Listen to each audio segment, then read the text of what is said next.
Okay, so here what we're going to do is we're going to do examples of subtracting signed numbers, and we're going to change them to an addition problem, so that way we can add signed numbers and use the appropriate rules we learned before. So we're going to change this from 2 minus 6 to 2 plus a negative 6, right? So I change it to a plus, and then I change the sign of the 6 from positive to negative. And so now I've got an addition of two numbers that have different signs. And of course, what do? We take the absolute value, we subtract the larger number or the smaller number from the larger number. And so if we do 6 minus 2, that gives us 4, and then we take the sign of the larger number in absolute value, which would be this one. So it would be negative. Okay?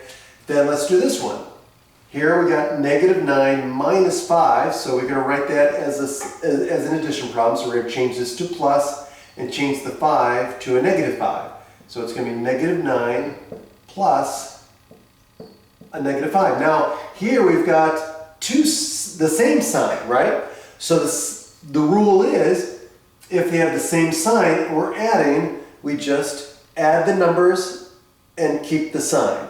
So we're going to add the 9 plus 5, which is what? 14, and then we're going to keep it negative.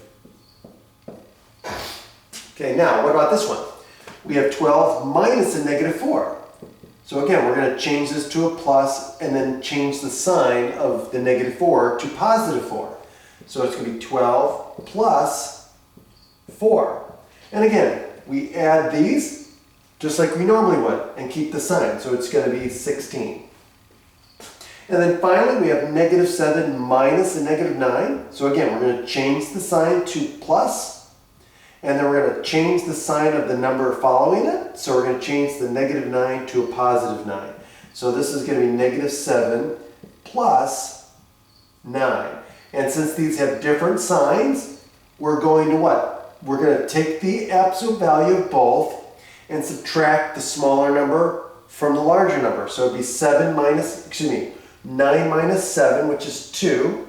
And then we keep the sign of the larger number in absolute value. So since 9 is bigger than 7, we're going to keep the sign of the 9, which is positive. And so the answer is plus 2, or positive 2. And that's it. Have a great day.